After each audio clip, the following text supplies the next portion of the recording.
My name is Teresa Sutton. I was diagnosed with stage 2 triple negative breast cancer in July of 2014. When I was first diagnosed with cancer, my world was turned upside down. I was bitter. I was so mad at God. I was angry. A typical day, so I thought, was for me. I would normally go to get my all my tests done in January, which is my birthday month.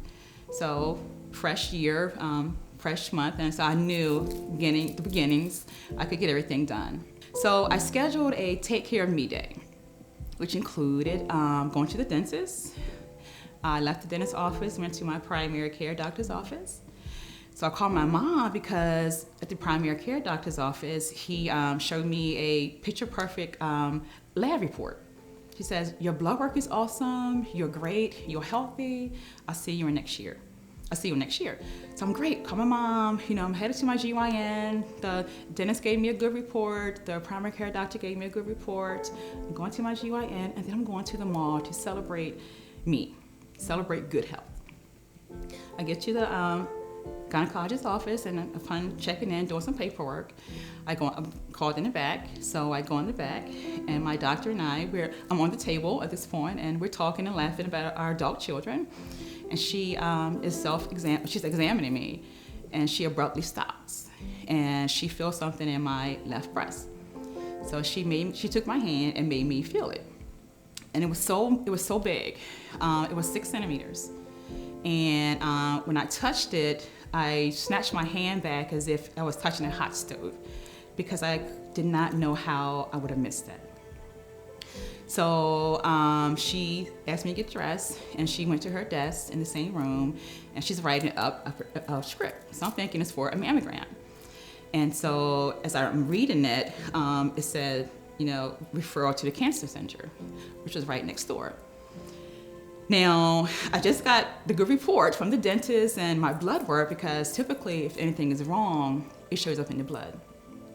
So I'm up now, headed down the street to the, right next door to the cancer center, and it took me about 45 minutes to get there. At that moment, I just went numb. I could not believe just an hour ago, I'm celebrating, looking forward to going to the mall, and now I have a script in my hand because I'm going to the cancer center. So when I say that the love is in the details, during this time, I'm greeted by, of course, the staff to do a mammogram and an ultrasound. But at this time, the cancer center director happened to be in his office. So immediately, I was able to get a biopsy, which typically you have to schedule, and it takes some time, months, to even get an appointment. So right then and there, God was showing me love and favor, because everything that I needed for that moment, it was right there. So because he's a cancer director, he was able to tell me pretty much then that it was cancer. Oh, God, why, how? I'm running this daycare center. I'm single. I'm already single, and how can you? I never get a husband at this point. Who's thinking of a husband? When you're diagnosed with with cancer. I was. I muted his voice. He so tried to talk to me, to speak to me, to let me know that he was with me, but my bitterness and my angerness, it shut him down. After the biopsy, my doctor, he took me into his office, and he gave me a plan, a treatment plan. And this doctor was so strategic because he knew that I was in shock. So he literally wrote everything down for me on paper, which included 16 chemo treatments, along with 6 weeks of radiation. And at that point, typically, I've heard that the surgery is usually first and then the treatments, but this doctor wanted to start the chemo, followed by the radiation, and then the surgery. So we followed that regimen, and the chemo was harsh. The chemo, it was really harsh. I believe God. I believe God, but fear and faith were constantly at battle. The time frame between the chemo, the treatment, and surgery, so I did 16 chemo treatments, which was about 6 months.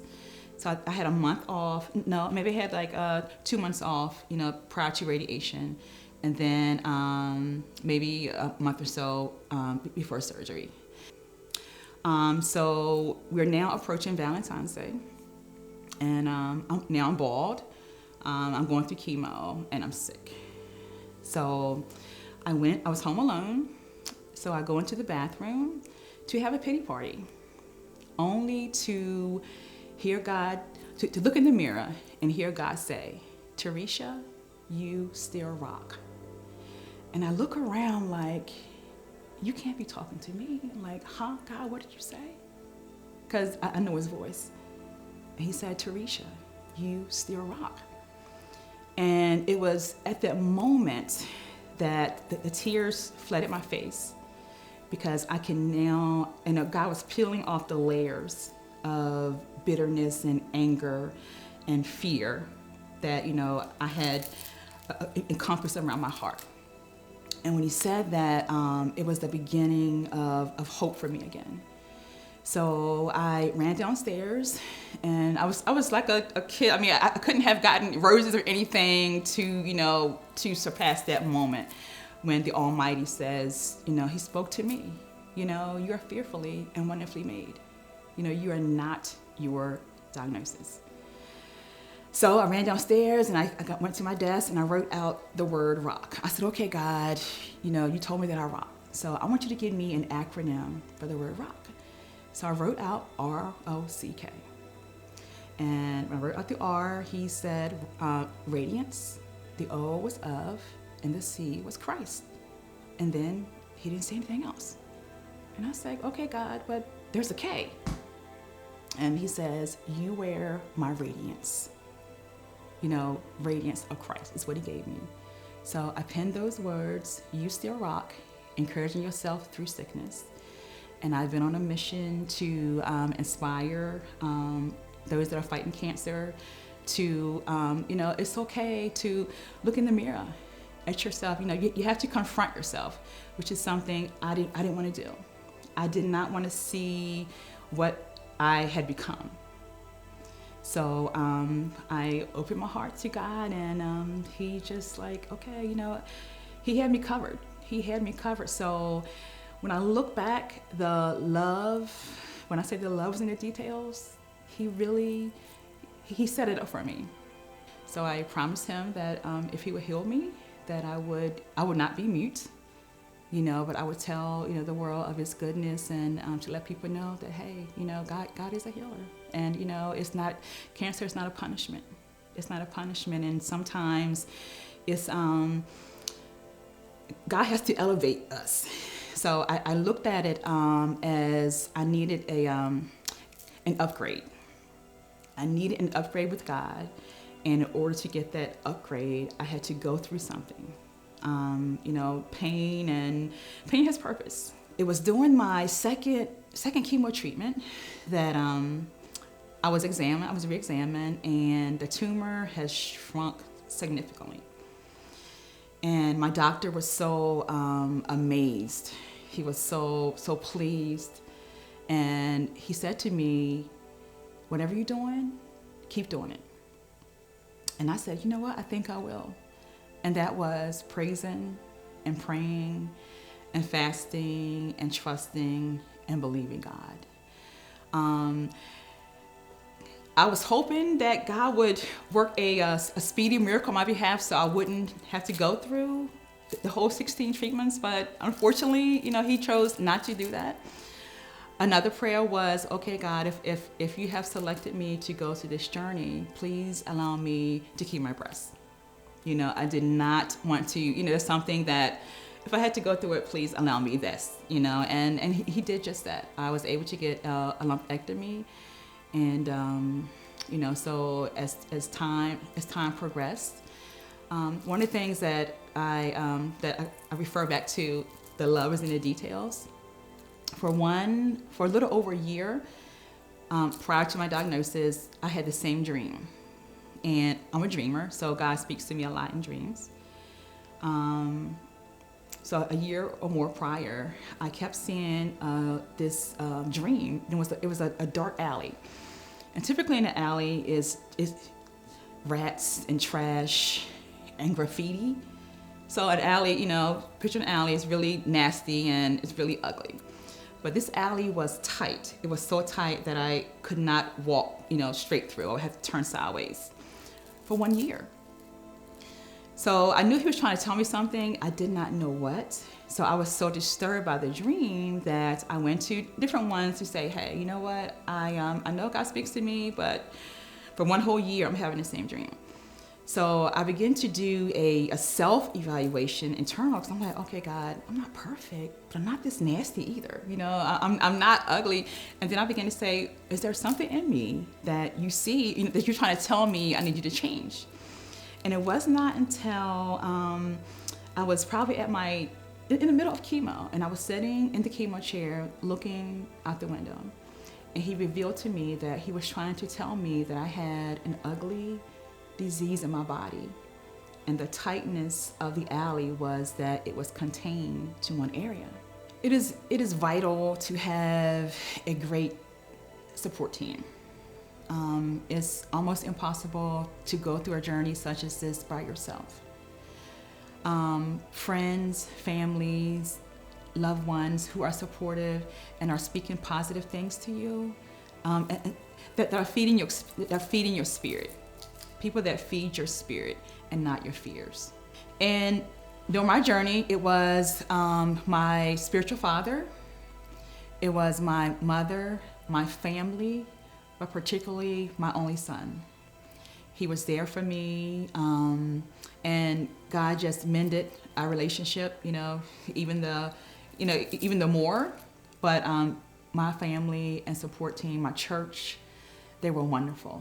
I didn't want for anything. I didn't have to worry about anything. God surrounded me with a great support team. So during the course of my journey, I went from having one doctor to 5 doctors. So I have a personal friend who is a doctor who we go to the same church, so I call him my church doctor. So he introduced me to the truth about cancer. He gave me the actual website. And even though I was healed, I was at the end of my healing, I feared so badly reoccurrence. So he says, here, it's a wonderful website. Just check it out, because, during your process, you get all kinds of information from this company, that company, and, so you kind of overwhelmed and bombarded and don't know where to start. But he says, Teresa, if you trust me, I want you to take a look at, this website.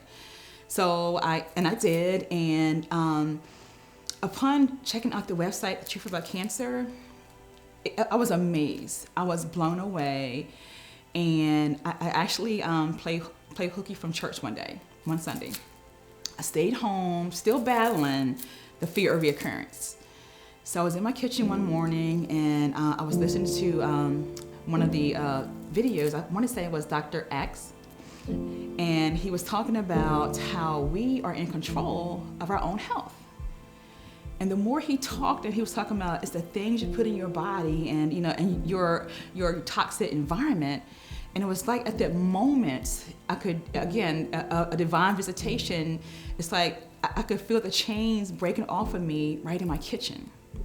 And I was like, wow, I'm in charge of my own health. So it's what I eat, it's what I do, is what, is in my environment that, I have control of. One doctor went as far as to say that even down to the microwave. So he said he literally, took the microwaves out of his home. And the truth about cancer is just, they took the fear out of the reoccurrence for me. Because it was like the holistic, the simple, natural things that we can do, that are most of them are free. The things that we can do to, prevent, cure, and treat cancer. So The truth about cancer, the information, it is so amazing. But the information is simple. You know, it puts the responsibility back on you, that you are in control. You know, there are simple things that you can do to live this healthy, God-given